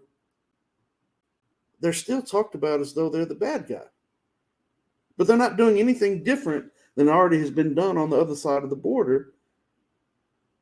With this country that has billions and billions of dollars of United States money being funneled to them for this ongoing effort to do what?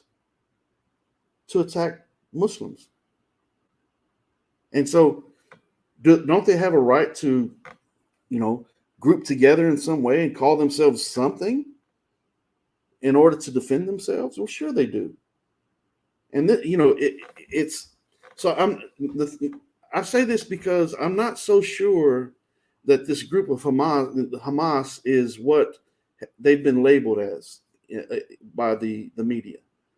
And because I know that, again, I've written books on this topic, obviously, and I just don't believe what the media is telling me.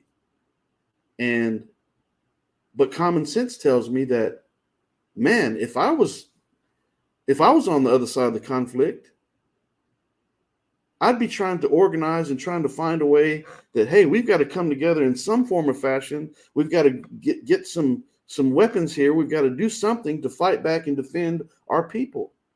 Man, that's a God-given right. So one thing I want to say we need to clarify is, first of all, the Palestinians are not just Muslims. They are Christians and Druze. Yeah, it's a whole population, and we keep saying that they're Muslim. Muslims are a part of it, but there are Christians and Druze. And we also have to realize there are tactics that these folks do, because, like, like I said, Hamas is using terrorist activities like stabbings. Like when you provoke, for example, like you said, you can have a bigger nation and then you provoke that bigger nation by, let's say, setting off a bomb or stabbing someone. You're going to have a huge reaction to that. And then people will say, hey, look at this reaction that these people did. They're the bad guys, but the other people actually initiated it. So I don't blame Palestinians. I think Palestinians are extremely traumatized, but I do blame Hamas and that leadership. It is horrible leadership because there used to be the PLO, the Palestinian Liberation, and you had Yasser Arafat, who has his problems, but he went to Camp David Accords. He went with Yitzhak Rabin. He was with what's his name, Jimmy Carter, and they were trying. They were making an effort. Now we don't have that at all. We used to have those kinds of efforts when you had the PLO, but yeah, Hamas is not PLO. So yeah. I think Israelis would love to have the PLO back, honestly speaking, because Hamas killed all the PLO. Do you know that? They threw them off, houses and murdered them. They murdered all the PLO officials. So Hamas is real. Like, they legitimately are doing stuff, you know? Yeah, no, I'm not saying they're not real, but I'm saying what they've been labeled as, I'm not so sure that's accurate. And when you hear stories of it's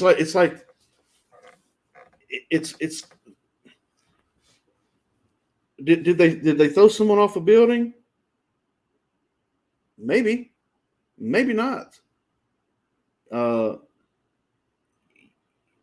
So we just simply can't believe everything that we hear in the media, because again, the tactic of those in power is to isolate a particular group of people, make them the enemy, demonize them, and attack them with the rhetoric over and over and over again. Short, sweet phrases that demonize that person in the mind of the commoners in order to do what you talked about earlier. It's basically population control when it boils down to it. I've read a book titled, back in the day, titled The Theories of Yaqub, about population control and how it works. And the people in power who have the money, they go about the business constantly. It's a constant effort as we speak. Even we ourselves are rounded up in areas and so forth. As long as I don't want to get in all that, but nevertheless, the people in power engage in what's called population control, and they use any tactic necessary in order to achieve what they're trying to do. And they commonly find and isolate a particular group of people, make them the common enemy, to where common everyday people look at these individuals as though they're less than human, and they begin to attack this group of people and so forth. Now, do some of the people that they're attacking, do they commit atrocities in response? Yeah, probably so. Yeah, I'm not saying that they don't.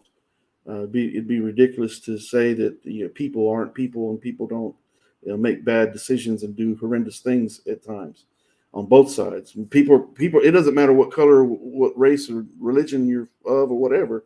It doesn't matter. People do horrendous things. People are trash a lot of times when it comes down to it. And so, but with that said, when we look at the imbalance of power between the Israelis and the amount of money that they're working with compared to the Palestinians, whose schools and hospitals, and they have no water source, and so very limited water source and so forth, and the world itself is just looking away. Well, my goodness, man, if I was in that situation as one of the Palestinian people, I'd be looking to fight back any way I could as well. In between the time when I'm trying to find me some water to drink and trying to find some food and worried about my sick and the injured and the dying and so forth, where we're going to put them, they've got all that to worry about. And so how in the world are they very well planning these knife attacks and so forth? Knife attacks? We got a rocket launcher. Let's go use this one random rocket launcher and shoot it over there to Palestine so that the response can be they bomb us. Well, that's ridiculous. And that tells me, through my study of propaganda, that is a false flag right there. That's the media saying, and the Israeli government possibly, because it's happened before through other governments and other, the United States itself has done this, has made the claim that this group of people, this country did such and such. Now we're going to go bomb them because they did such and such. When the reality of and the truth of the matter was that country or that individual or that group of people didn't do anything at all. You lied, and you found an excuse to go bomb them, and you fed the masses a lie in along with that as part of your military operation. The lies perpetuated in the situation are part of this military operation, and they've hit them on all fronts. Now this person, this group of people are the bad guys. They did such and such that they didn't really do in reality. But yeah, they did. So we're going to go and we're going to take these people out because they're the bad guys. They're the devils that need to be treated this way. So we can't be naive and we got to be able to empathetically, have a little empathy for these people and put ourselves in their shoes. If I was on the Israeli side, how would I feel? If I was on the Palestinian side, how would I feel? You know what? What my intellect tells me is I'd much rather be on the Israeli side because there's far less atrocities taking place there. So if I'm on the Palestinian side, I'm going to be more angry. I'm going to be more disturbed by what's been transpiring against my people and my country and the people on the land that used to belong to them. And I'm going to want to fight back. One thing that I want to add, though, is so we have to think about this. Jewish people, even now, are facing massive anti-Semitism, anti-Jewishness from every angle. Like, no one is talking about that. Like, I don't know if you've read even classic British literature. There's tons of anti-Jewish rhetoric. And it's like people don't know Jewish people. They don't have any support. And I'm with you. Like, do I support Palestinians? Heck yeah, any normal human being would.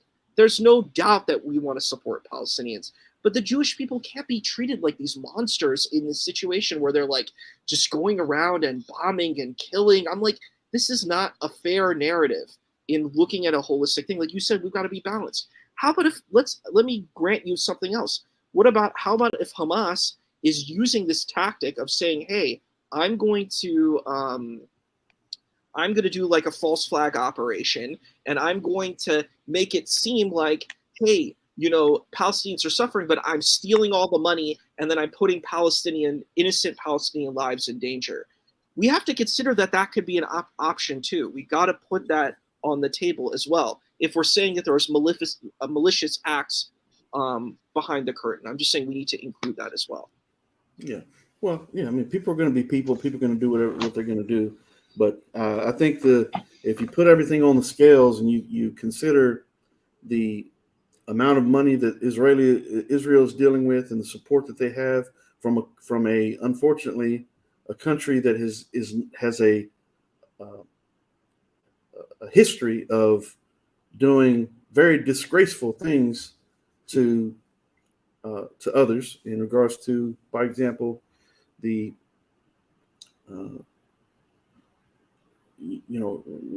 dropping the atomic bomb on Japan and so forth and killing all these people and going into the country of Iraq under the claim that they had weapons of mass destruction that they never did have. And so when you got this type of big brother behind you and you put everything on the scales are tipping greatly in favor of the Israeli people. And I'm not an anti-Israeli person. That has nothing, that's not on my mind at all. I'm looking at from an objective standpoint.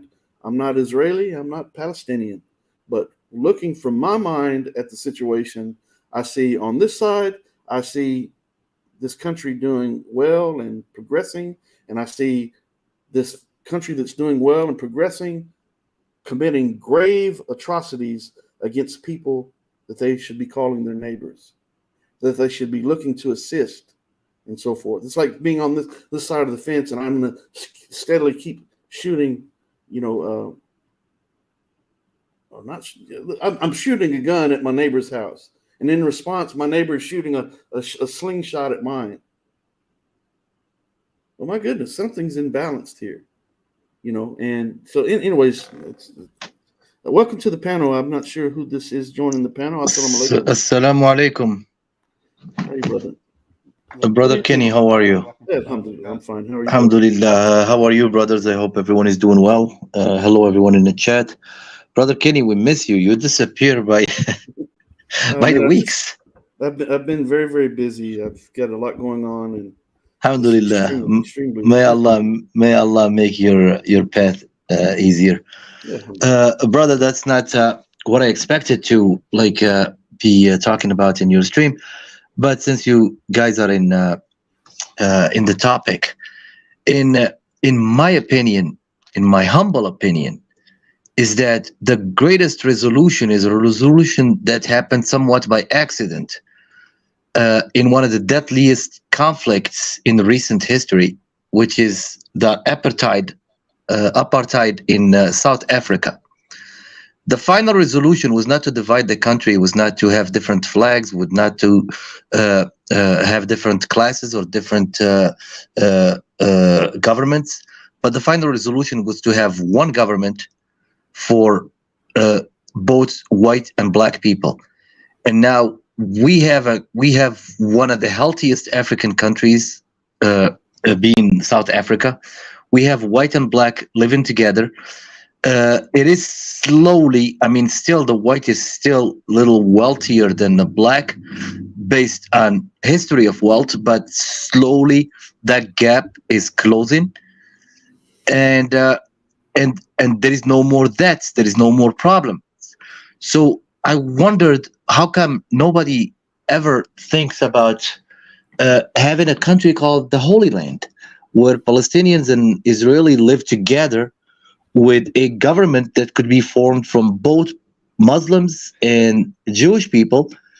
And then once they do that, it's a small piece of land, it's a small combined population. In their parliament, they will be talking about education, they will be talking about health, they will be talking things that have nothing to do with the religion.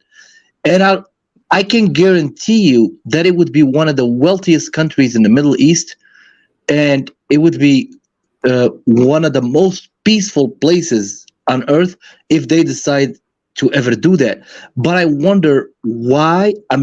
If you ask me as a Muslim, of course I'm gonna lean towards siding with the Palestinians. But at the end, I come to wonder, from the religious point or from any other view, what is a flag? What is a flag's importance? Is a piece of fabric more meaningful than the well-being of all these people? People can practice their religion freely, just like they do in the United States, just like they do in many civilized countries. I believe that people can coexist that way. It happens in a lot of countries, not only in the first world countries. Christians and Muslims are living together in Lebanon and Egypt and Syria. And so I believe, in my opinion, my humble opinion, that the best solution would be the one country, one government, just like what happened in South Africa. You go to the synagogue, I go to the mosque, and we can meet at the coffee shop after and live together. That's my opinion. Yeah. Now, brother, I don't want to stay long, and I don't want to hog the microphone. I just wanted to bring up something to you. Maybe it's going to be for a future discussion because it doesn't seem to be the topic today. Brother, we're all familiar with the argument of John 5:30, that where Jesus says that he by himself cannot do anything, and still the Christians argue about that. So we'll call this the theory. Now I look at another verse, which in my opinion is the practice of that theory, which is Luke 22:32, where Jesus tells Samson, I will pray for you that your faith will not fail. So now my question, does a God pray for you? When you come to a God that can, usually a God fulfills your prayer, answers your prayers. Does a God pray for you? This is my question. Why would a God need to pray for you that your faith would not fail? Why wouldn't he just make your faith not fail? Because that's supposed to be the ultimate source of response. Why Jesus says that I'm going to pray for you? The only explanation that any logical person would say, that he is not a God, he's a human, and he will pray God for you. And I hope I didn't hijack the conversation, brother. And No, thank brother. you everyone for your patience. Yeah. Well, thank you. And Thank you for you're very welcome. And I'll say salam alaikum, brothers, and I'll catch you another time, inshallah. Wa alaikum salam, brother. Thank you for coming, and you're welcome anytime. Thank you. Thank you, brother. Salam alaikum. Okay, I'm not sure who this is, but welcome to the panel. Hello, Kenny and Marshall. Thank you. Goodbye, Robert Wells. Robert Wells, you are not allowed on this stream. I don't know why you would even come here. You are not allowed here, and you have to go. So go make 5 or 6 videos about me and keep my name busy while I'm away minding my own business, if you would, because it's very helpful. All negative, any publicity is good publicity in the big picture of things. So thank you for keeping me relevant and so forth without my having to do anything at all. Thank you. while I'm minding my own business, but you're not allowed here. So with that being said, Brother Marshall, you still there?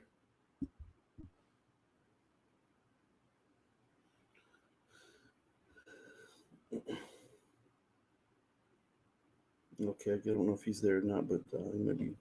Matter of fact, let me see what time it is here.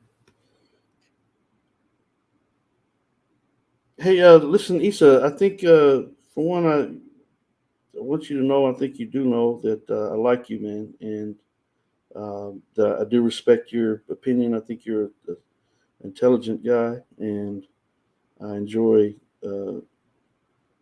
having discussions with you and so forth. Even if we don't necessarily have to agree on everything, but I think there's a lot that we obviously do agree on, and I do want to commend you for being,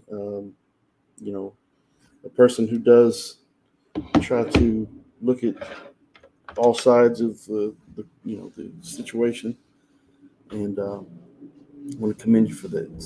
So don't think for a second that I've been offended by anything that you've said, and hopefully you haven't been offended by anything that I've said. I don't think we've been so much at odds, because I think the reality of it is that we both want the same thing. I don't have any hatred in my heart for Israeli people. I really, really, really don't. Allah knows that, and I truly am not biased towards the Palestinian people because they're Muslim. As you mentioned, there's Muslims, Christians, and Jews all over the place there. And so it has nothing to do with that for me. For me, it's a matter of self-defense. And what does Islam say about self-defense? And what would I personally do if I was in the midst of the battle? If I was on one side or the other, if I was, I'd be asking on one side, why are we doing it? On both sides, I'd be saying, why are we doing what we're doing? What is the overall objective for doing what we're doing? And at the same time, I'd be confronted with the desire to fight at all costs to defend myself and my family and my loved ones and my homeland and so forth. And so it's a sad state of affairs that here we are in 2023, and you think that human beings would learn from past mistakes, and we just simply can't seem to get it together as collectively as a whole, all of us together. We've got so many issues, man, and me and my wife been laughing the last week or so because we've seen a few things where I say, "Oh man, people are trash, man," and it doesn't matter. I might call some Muslims trash. I'm prone to do that if I see that they're doing something that is so just despicable that I just can't stand it. Then I'll, I'm just saying it in general. Man, people are just trash, man, because people do some very trashy things, and I just want to remind everyone that we're tested by everything that we're given in this life. We're tested by everything we're denied in this life, and we have an obligation as human beings, a God-given obligation. We're being tested by these situations. When we know that these atrocities are happening, regardless of who's wrong or right, you know, the world is at fault. The world will be reminded on the day of judgment. All the people in power, the commoners are less going to be less responsible for what they can and can't do, because we're limited as you know, common citizens. With, you know, we don't have the power to do the things that you and I and Brother Marshall and most people in the world would want. Peace. You know, we really want peace. We don't want to see these people killing one another. But the people in power, the people calling the shots, they're going to be held accountable on the day of judgment for having the ability to make changes, and they just look away and ignore it. Or instead of creating peace, they purposely go about the act of causing conflict and death and so forth. They're going to be held responsible for it, and it should be a reminder to all of us that, you know, we got to be conscious as individuals. If we're going to make change, we got to start within our own selves, and realize that sometimes we're in fear of things that we are unfamiliar with, and we shouldn't be like that, because most of the time when people, you know, what people don't understand, they fear, and what people fear, they try to destroy. And so we should try to go about the business of communicating, and that's why I want to commend you, Brother Issa, for you know, your effort to try to balance the scales. I know that's your agenda. I know that's what you want to do. I believe you have a good heart, and so I want to commend you for that, because I do see you as a peacemaker when it's all said and done. So I'm right there with you, but we see some things a little bit different as far as you know, some minor details, but we're on the same page in that we want peace for everyone involved, and I think you want that 100% in your heart, and I do as well. I assure you. Brother Marshall, what was you going to say? That's what I was going to thank Dr. Issa Kabeer for coming. Appreciate you. Inshallah, we're gonna have an after show, or what are we gonna do? No, I'm still got a debate to you got I'm working on. I've got notes that I have to look over and things I have to read through, and so I don't have time. Plus, it's about time for Salat. For your Salat, okay, yeah. It's not quite time yet, but it's almost. But okay. Get about 20 something minutes left. Well, I do want to say something. I think we're forgetting something about the elephant in the room. That's got to do with the Israel and the Palestinian contact, and that's with the United States' foreign policy that's, you know, due behind it. Because there ain't no greater thing than U.S. wants is a weaker Muslim countries around Israel and Israel strengthening, you know. So I think, you know, if we're talking about Hamas being a terrorist organization, when you got a country, United States, that's guilty of war crimes just in the last 20 years of the illegal invasion of Iraq, backing you with $123 million a day, who's guilty? Whose hands are dirty? You know, is it Israel's hands just as dirty now? It's because they're using the United States dirty money?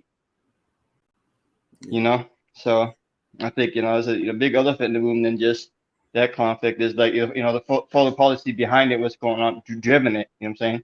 Yeah. But that's another topic. That's a can of worms.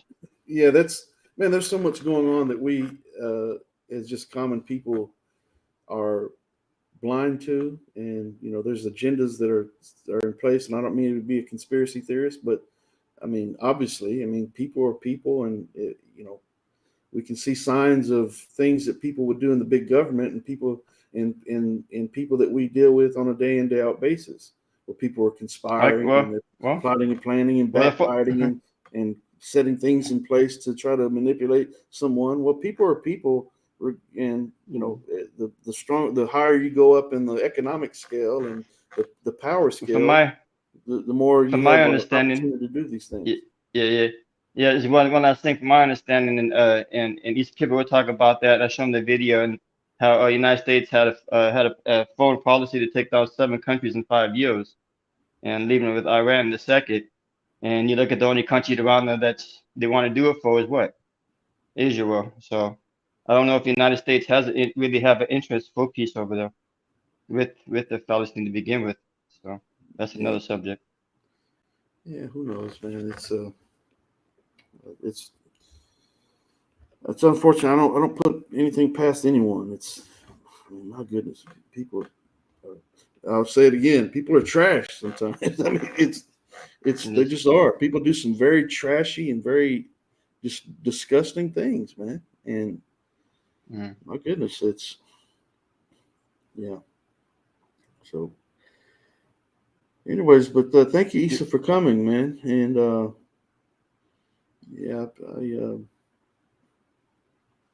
You're welcome. Do you mind if I say one quick thing? Oh, sure, go ahead. All right, thank you.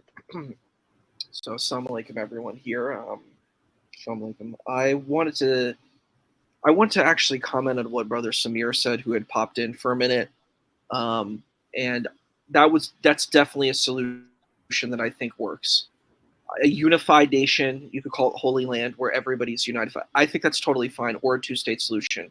But I think we need a solution for peace, and the way to do it is not to vilify the other group, because there's blood in the water. So we need to kind of get beyond blaming people and saying, hey, we need to come together because we got to survive. We're in this tiny little piece of land. We need to survive together. It's not about you're the bad guy, I'm the good guy. This is my land, it's your land. It's really our land. And how do we make that work together? That's what I feel. Yeah. It's hard for us to really try to put myself in the shoes of other people, and as much as we try to imagine what it might be like for someone else in these circumstances, and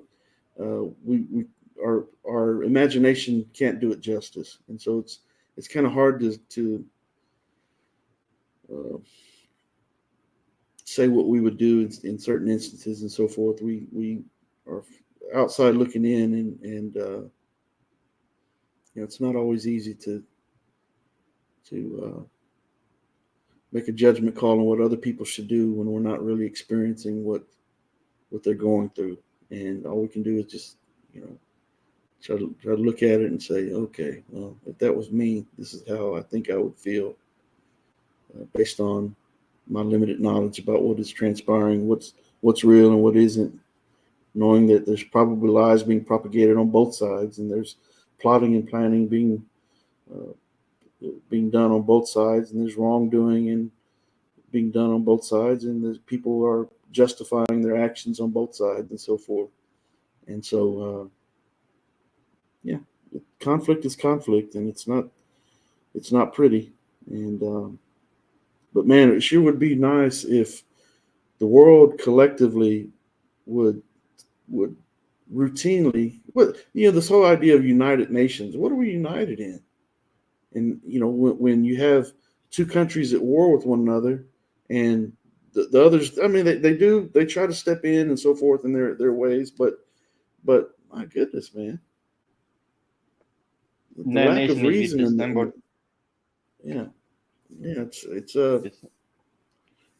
it's I don't know, man. When people are mad with one another, it's hard to reason with them. That's unfortunate, but people get caught up in the emotion of it all, and the longer it's been they've been infected by the situation, the harder it is for them to think clearly and to get beyond it. And but let us try to learn from that in our own personal lives, and try to apply this type of thinking to things on a much smaller scale. How do I avoid conflict with these people? Well, all I can do on my side is avoid the situation. And if I'm confronted with something, I'll address it if need be. Otherwise, I'm going to try to just steer clear of it, and I'm going to try to avoid this enemy. I'm not going to purposely go out and try to cause them problems. I'm not going to set out. That's not my agenda. If I do something in response to being attacked, that's different. But we should all be trying to go our way and live our life and take value in the little bit of time that we do have in this life. We're being tested by this time, right? And we should be trying to make the best of it, not only for ourselves, but everyone that we encounter. And how do you do that? You've got to put it in practice. You've got to not just, don't just talk about it. You got to be about it. You got to put it into work. Even the Bible says, by example, faith without works is dead. You've got to put effort in. This is striving in the cause of Allah. When you're trying to do what's right for yourself and all people and all circumstances at all times for the sake of your Creator and for the sake of time that we're being tested by. That's why Allah says, by the gift of time, surely mankind is in loss, except for those who do good, righteous deeds and who guide one another to truth and patience.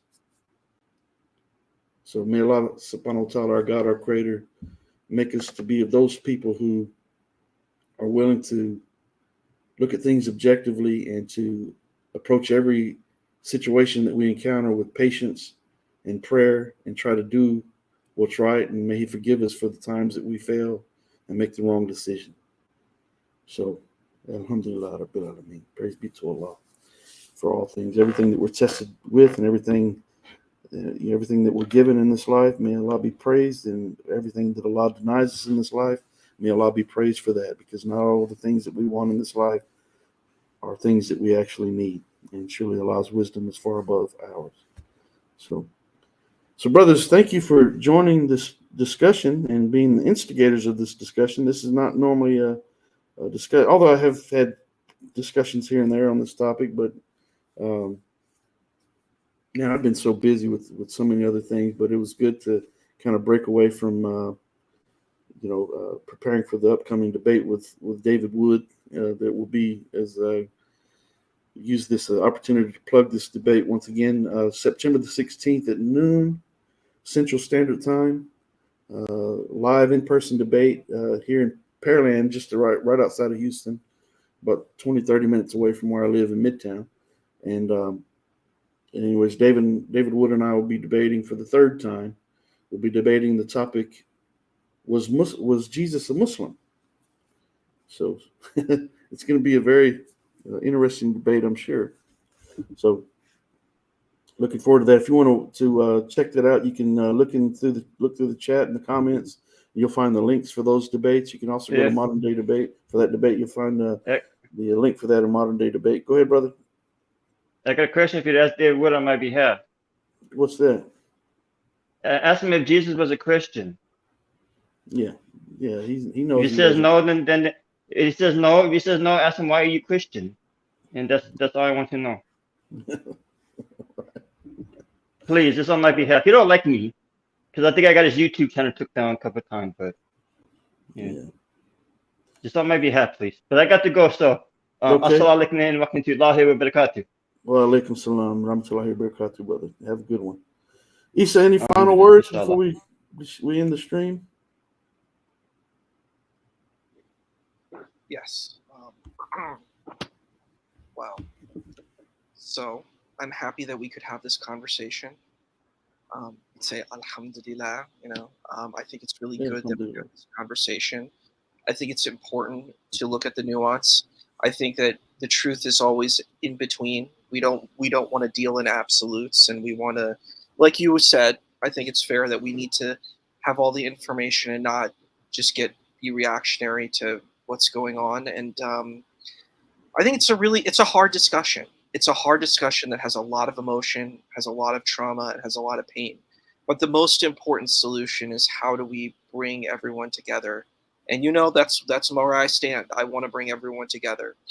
And I want to see all the human rights and the human dignity, and try to get beyond our prejudices. We as humans have prejudices. We need to get beyond them. So, like you said, may we join in patience, and may we join in truth. Amen. Ameen to that. Yeah, alhamdulillah. Yeah, indeed. Yeah, ameen to that. So, all right, brother, thank you again for coming, and I look forward to communicating with you in the future. And you're welcome to join the panel anytime. I think you're a decent, very decent guy, and I've liked you from the very beginning. And so, thank you for coming and being a guest on the show and talking about this very, very. It'd be great, it'd be great if we didn't have to talk about it. If we don't have to talk about it, but it's great if we didn't even have the option to talk about this thing. If it wasn't even transpiring, and we didn't have to talk about these types of issues. But yeah, but here we are. And but thank you for engaging and being polite and being very, informed and educating people on some things that possibly we did not know and so forth. So I appreciate you for that, and thank you for coming. So, with that being said, once again, if you want to check out the upcoming debate between myself and David Wood on the topic, was Jesus a Muslim? You can tune in to that. You can come and view it live and in person if you'd like, here in the Houston area, or you could watch it live on the Modern Day Debate channel. I think there's a small fee to watch it live. I believe that's what's happened in the past, and I'm not sure the details behind that. I don't really get involved in that, but you can find the link to it on Modern Day Debate, and be sure to check that out. It's going to be a good debate, I'm sure, and looking forward to it. So, with that being said, I do want to say that it is my belief that there's only one God who, in the Arabic language, is called Allah. He is our Creator, and I bear witness that Muhammad sallallahu alaihi wasallam, peace and blessings be upon him, is the final servant and the seal of all prophets. And so I leave you by saying, Assalamu alaikum, rahmatullahi wa barakatuh. Peace and blessings be upon you all. May Allah subhanahu wa ta'ala, our God, our Creator, bless you and your families and give you ease in all the tests and trials that we face throughout the course of our lives. And so leave it at that. Ameen.